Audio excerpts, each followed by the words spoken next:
What's up, everybody? You're on Money Moves, and I'm Michael Munsterman.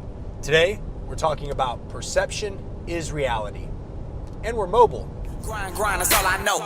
Find the time to quit, oh no matter good or bad, still I go. I never crack under pressure, I can't be broke. Sun up to the sun down, map it out, now run it down. Mayweather, I never lose. I be making these money moves. Sun up to the sun down, map it out, now run it down. Mayweather, I never lose. I be making these money moves. So the conversation today is perception and reality. So it's a really interesting conversation because I see this really often. I see people operating as if there's only one perspective in a conversation, in a negotiation, in a lesson they're teaching their kids, and that perspective is their own. And so often I feel like there's so much power that's lost inside of just taking the time to think about how is what I'm saying being perceived? Because ultimately, the vibe you put out, the words that you say, the way you dress, who you communicate with, who you surround yourself with, what you drive, where you live, 100% of all of it creates a perception. And your perception of all those different ingredients is your, and I've talked about this before, is kind of your flavor. What most people don't take the time to think about is what do those ingredients portray to others? And how is what I'm saying, what I'm doing, how I'm communicating, what I'm putting out on social media, what I do to myself physically, what I'm wearing, who I associate with, what is the perception of that to others? Now, I don't want, early on in this conversation, I don't want to get it twisted. Be yourself. The very best version of the reality that you create around you is just doing you. But you have to be mindful of, especially if you have any ambition in life whatsoever, the ambition to scale, the ambition to grow, to impact people, you have to be thinking about what is the perception. Probably, if I had some, Nazi tattoo on the side of my face, you're not going to be very interested in listening to what I have to say. Very best content you've ever heard in your entire life, but you're never going to get past the swastika. And I get it.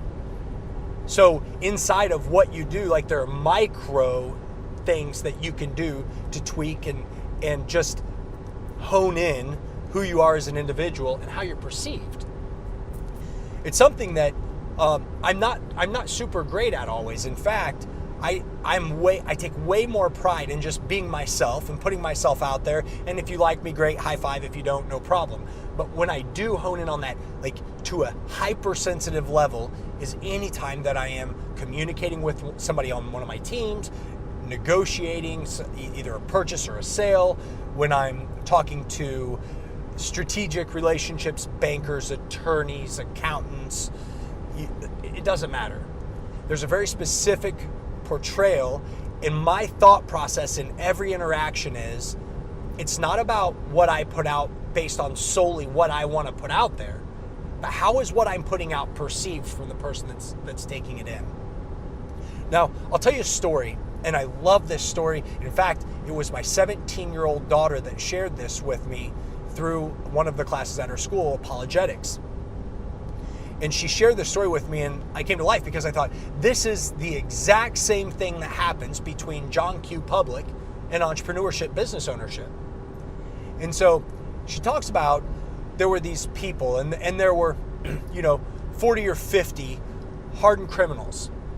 And this is old school, 50 AD, and they were taken and thrown into a cave with bars on it. There was only one way in, one way out. But the way that the prisoners were situated inside of this cave, the only thing that they could ever see except for total darkness was at night the people that were policing the area and making sure that they stayed inside of the cave, confined in their jail, would light a bonfire.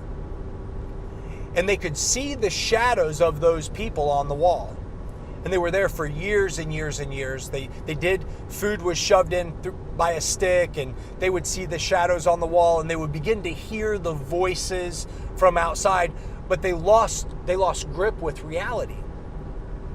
And they began to think that the voices that they were hearing were actually coming from the shadows.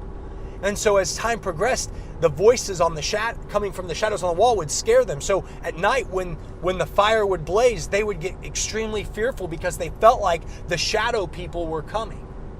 Their perception was that these shadows were there and they were saying horrendous things and they were scary and they were big and sometimes they were small and they would fade in and fade out. But their perception was that these shadows were the living creatures. One of the guys inside of the cage had an opportunity to escape. And he did. This would be the equivalent of somebody who sees the shadows of entrepreneurship, sees the cars, sees the houses. He has, from inside of his own confined cave, his belief system, and being inside of that for so long, he sees the fruit of entrepreneurship, but not actually what happens. And so this prisoner escapes from the cage and he goes out into the world and he's just, his mind is expanded and it's crazy to him what he's seeing happening out there. He's seeing that the voices weren't coming from shadows, but they were coming from people, and the shadows were being casted. The reason that this was the very first lesson he learned is because he escaped in daylight, and the sun created a shadow, and so he's running from his own shadow, feeling like this thing's going to get him. It's staying right on his heels, literally. And the guards eventually catch him and bring him back. They put him inside of the cave again with everyone else. And he begins to tell everyone around him about these people and what actually is on the other side, and how could we have forgotten that this is what it's like out there. Guys, come on, kind of snap out of it. And the people who were in the cave fought with him and abused him and were mean to him, disrespectful. They threw stones at him and eventually killed him. Because they would rather him be dead than have him inside of their cave telling them that it could be better. Now let's take that back to the original analogy. This is entrepreneurship. And this is typically what you go through whenever you say, hey, I'm going to make a change. And you step out into that world. You find that when you decide, I'm going to be bold enough to become an entrepreneur. I'm going to be bold enough to jump out there. I'm going to be bold enough to change my life. I'm going to escape from this trap that I'm in because I believe that there's a whole world out there and it can just be so much better. The people who are around you, especially once you've tasted it and once you've experienced it and once you see how wonderful it is and you go back and you say, guys, look, here's this thing. And I've discovered it, and I want you to have it. And I want you genuinely in your heart want these people to have everything that you've experienced as an entrepreneur, as a thought leader, as a change maker. You go to these people and you watch how they operate, and it blows your mind because you've expanded. You're in a place where you truly believe, if they would just listen to you, that the shadows on the wall aren't what's creating the noise. But on the other side, there's a copious amount of work, stress, long hours. It's almost insane the amount of time that you pour in. But the shadow and the voices, like the cars and the houses and the life, like that's just the reward for what these people truly do. And you'll find that so many of those people that you share that with, that you want that for them, you feel almost crucified by them. You're put in a position where you have to make a conscious decision to either recede back into the cave or to never go back to the cave again, not give those people an opportunity to speak into your life. Don't allow them to influence you and walk away.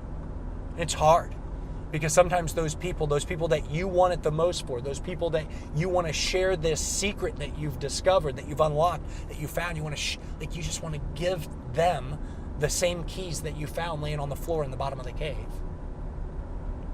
But they won't take it. At least they won't take it from you.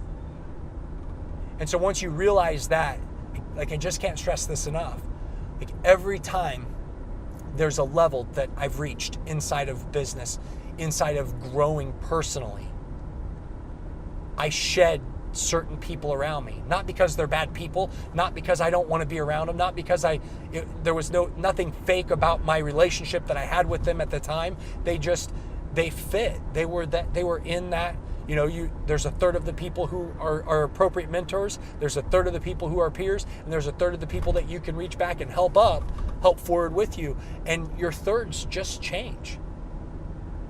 Your thirds grow, and you have to make a decision. I'm either going to stay at this baseline with the people around me, or I'm going to elevate and change the people that I invest my time in, or that I allow to invest their time in me. It's a hard lesson. It's why I do money moves. It's why I've written the book. It's why we're putting so much time and effort into talking to people about becoming successful. It's because I believe that there are so many brilliant people in this world who are trapped in the cave. So many people that have gifts that if they'll just give them, that they'll live a life like that you can only dream of. And you know who you are. You've got that little voice inside saying, look, you're meant for more than this. You just have to make a decision to get out of the cave. The adage is, once the mind's expanded, it can never go back. And it's so true. Because I'll tell you a secret. The man, when he went back and he got killed, he was dead the second he walked back in the cave. When I sold my last company, and I was, we took a year and a half off, and I just kind of hung out by the pool and worked out with my wife, and we had passive income and weren't worried about money at all. And we were just trying to strategize about what to do next. Through a series of events, I got on the phone with a bank president, and I was really giving him a hard time. He was actually not a branch president. He was a bank president in charge of about 30 different branches, and I was complaining about one of his branches. And he said, well, if you think it's so easy, why don't you do it? We need a branch manager for that branch anyway. And I thought, I think I'm ready for that. Sure. What a fun challenge, right? I'm going to go run a bank. So I suited up and I went into that bank, but what I was doing was walking into the cave. I was walking into the cave of exchanging time for money again. I lasted 90 days. Only 90 days because I felt like that was the respectable thing to do, but I knew after just 2 weeks that my soul was dying. Like that there was no possible way that this would ever work for me long term. The problem is that people are allowing their lives to die on the vine. They just don't even realize it. And all they've got to do is stop trading time for money and exchange their gifts for value to the marketplace, and their life will forever look different. Savvy? Map it out, now run it down.